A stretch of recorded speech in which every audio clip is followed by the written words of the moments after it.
Assalamualaikum warahmatullahi wabarakatuh. Bismillah walhamdulillah. Wassalatu wassalamu ala rasulillah wa ala alihi wa sahbihi wa mawala amma ba'du. Kaum muslimin dan muslimat dimanapun anda berada, semoga kita semua senantiasa diberikan rahmat dan karunia oleh Allah subhanahu wa ta'ala. Dalam kesempatan kali ini, saya akan membahas tentang sholat Idul Fitri di tengah wabah corona. Pertama, berdasarkan keterangan yang diambil dari kitab Raudatul Thalibin wa Umdatul Muftin, juz 2 halaman 70, karangan Imam An-Nawawi. Menurut pendapat yang sahih, sholat Idul Fitri hukumnya adalah sunnah muakkad. Artinya, jika sholat ini kita tinggalkan, maka kita tidak berdosa.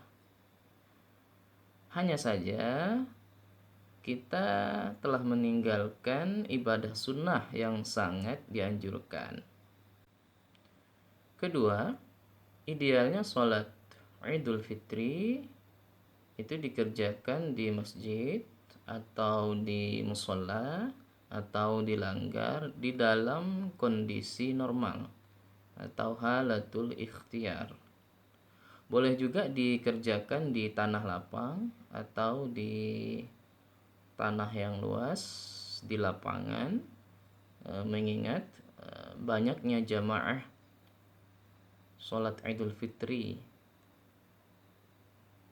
sehingga masjid sudah tidak bisa menampung lagi. Imam Bukhari dan Imam Muslim meriwayatkan hadis dari Abu Sa'id radhiyallahu anhu sebagaimana yang telah disebutkan oleh Imam Nawawi di dalam kitabnya Al-Majmu' Syarah Al-Muhadzab. Wa sunnatu ay yusalliya salatal 'idi fil musalla idza kana masjidul balad dayyiqan lima ruya anna nabiyya sallallahu alaihi wasallam kana yakhruju ilal musalla wa li anna an-nasa yakthuruna fi salatil 'idi. Merupakan suatu kesunahan melaksanakan salat Id di musalla jika masjid di suatu daerah itu sempit, sebagaimana riwayat yang mengatakan bahwa Nabi Muhammad SAW keluar menuju musola dan masyarakat banyak yang hadir guna melaksanakan sholat Id. Namun dalam kondisi darurah atau halatud darurah seperti penanganan COVID-19, maka pelaksanaan sholat Idul Fitri bisa dialihkan dari masjid, musola ataupun lapangan terbuka ke rumah yang hanya melibatkan sedikit orang atau sebagian keluarga. Dalam kondisi inilah kita menemukan uzur yang melahirkan rukhsah ataupun keringanan di mana kita tidak memiliki pilihan selain keharusan untuk menjaga jarak dari kerumunan atau pembatasan sosial atau social distancing. Uzur dalam pelaksanaan sholat Idul Fitri memiliki kesamaan dengan uzur sholat pada sholat Jumat, sebagaimana keterangan Imam An-Nawawi di dalam kitabnya Al-Majmu' Syarah Muhadzab. Wa minal a'zari al-mataru wal wahlu wal khawfu wal bardu wa nahuha. Di antara uzur-uzur itu adalah hujan, tanah yang berlumpur, situasi yang mencekam atau khauf, cuaca yang sangat dingin, dan uzur-uzur yang lainnya.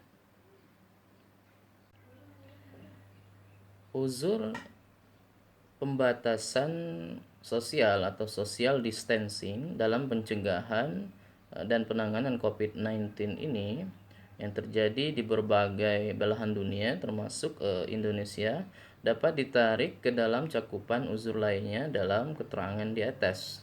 Dari sini kemudian dapatlah kita pahami keputusan atau putusan keagamaan sejumlah lembaga, institusi dan ormas keagamaan yang menganjurkan masyarakat untuk melaksanakan sholat Idul Fitri di rumah masing-masing merupakan suatu hal yang wajar. Bahkan himbauan ini sudah seharusnya kita ikuti. Kenapa? Untuk mencegah korban yang lebih banyak lagi, untuk mencegah kemudaratan yang lebih besar lagi, untuk mencegah doror yang lebih besar lagi.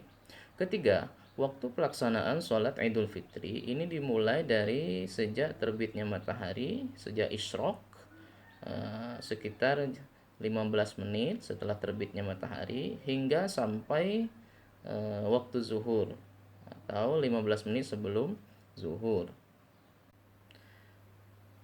Keempat, hal-hal yang disunahkan atau dianjurkan ketika hari raya Idul Fitri diantaranya adalah kita disunahkan untuk membaca takbir dimulai sejak malam hari raya Idul Fitri sampai sholat Idul Fitri dilaksanakan.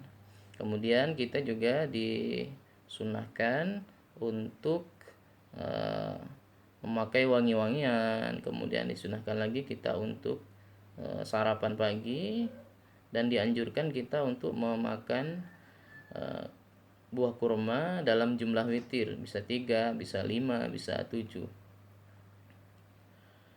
Karena ini adalah sunnah Nabi SAW. Kenapa kita dianjurkan untuk memakan kurma? Ya untuk menunjukkan kalau hari itu adalah hari fitrah. Al-fitrah secara bahasa kan artinya adalah berbuka. Jadi Idul Fitri artinya hari berbuka. Maka kita tunjukkan bahwa kita sedang berbuka. Bagaimana kita puasa karena Allah, maka kita berbuka juga karena Allah. Selanjutnya disunahkan memakai pakaian yang bagus dan memakai minyak wangi sebelum melaksanakan sholat Idul Fitri. Namun yang perlu diperhatikan adalah di dalam sholat Idul Fitri tidak ada azan, juga tidak ada iqamah. Namun kita bisa mengganti dengan bacaan sallu sunnatan li'idul fitri raka'ataini jami'atan rahimakumullah. Yang kelima yaitu sholat Idul Fitri dilakukan sebanyak 2 rakaat sebelum khutbah dengan niat sholli sunnatan li'idul fitri raka'ataini ma'muman atau imaman lillahi ta'ala. Di dalam rakaat pertama kita membaca takbir sebanyak 7 kali. Sementara di dalam rakaat kedua kita membaca takbir sebanyak 5 kali. Di luar dari takbiratul ihram dan takbir ketika ruku. Jika kita masukkan takbiratul ihram dan takbir ruku, maka jumlahnya menjadi 9. Kemudian di sela-sela takbir itu kita disunahkan, dianjurkan untuk membaca sholawat, untuk membaca tahmid dengan ucapan subhanallah walhamdulillah wala ilaha illallah wallahu akbar. Setelah kita membaca takbir, kemudian kita membaca surah Al-Fatihah, kemudian selanjutnya baru kita membaca surah. Pada rakaat pertama kita dianjurkan untuk membaca surah Qaf. Kita dianjurkan untuk membaca surah Qaf, dan pada rakaat kedua kita dianjurkan untuk membaca surah Al-Qamar. Jika kita tidak hafal, karena mungkin surah ini agak panjang, maka bisa kita ganti dengan rakaat pertama surah Al-A'la, kemudian rakaat kedua dengan membaca surah Al-Ghasyiyah. Mungkin juga kita tidak hafal karena juga panjang bacaannya, bisa kita ganti dengan surah-surah yang lain yang kita hafal. Lalu bagaimana jika imamnya lupa? Nah, mungkin karena baru pertama kali jadi imam sholat Idul Fitri, dan sholat Idul Fitri kan hanya dikerjakan dalam 1 tahun itu cuma sekali, sehingga ia lupa membaca takbir sebanyak 7 kali, atau lupa membaca takbir yang kedua 5 kali itu. Maka sholatnya tetap sah. Kenapa? Karena takbir ini adalah hukumnya sunnah, dan perlu diperhatikan tidak perlu diganti dengan sujud sahwi, apalagi sampai mengulang sholat seperti itu. Nah, setelah sholat Idul Fitri disunahkan untuk khutbah. Nah, hendaknya semua keluarga ikut mendengarkan khutbah. Khutbah ya tidak perlu khutbah yang panjang-panjang, ya cukup memenuhi rukun, yakni membaca tahmid, membaca sholawat, membaca ayat Al-Quran, menyampaikan wasiat takwa, dan berdoa memohon ampun. Begitu juga pada khutbah yang kedua. Jika yakin seluruh keluarga kita bebas dari virus, maka setelah sholat Idul Fitri kita dianjurkan untuk saling bermaaf-maafan, bersalaman. Lalu bagaimana jika di dalam keadaan sendirian? Nah, artinya kita sholat sendirian, tidak dalam keadaan berjamaah. Maka menurut pendapat yang sahih, tidak perlu memakai khutbah. Ya, cukup sholat Idul Fitri sebagaimana biasanya, lalu sudah selesai, itu saja. Tak perlu kita membaca khutbah. Nah, perlu diperhatikan bahwa khutbah dalam sholat Idul Fitri itu hukumnya sunnah, sangat berbeda dengan khutbah yang ada di dalam sholat Jumat.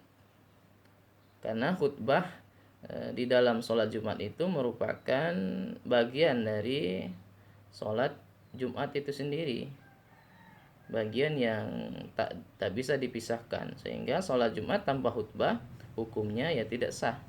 Sholat Idul Fitri tanpa khutbah ya tetap sah. Demikianlah penjelasan singkat tentang sholat di masa wabah corona ini. Semoga ada manfaatnya dan ada barokahnya bagi kita semua. Marilah kita berdoa semoga wabah ini segera diangkat oleh Allah Subhanahu wa taala. Amin ya rabbal alamin. Atas perhatiannya kami ucapkan terima kasih. Wassalamualaikum warahmatullahi wabarakatuh.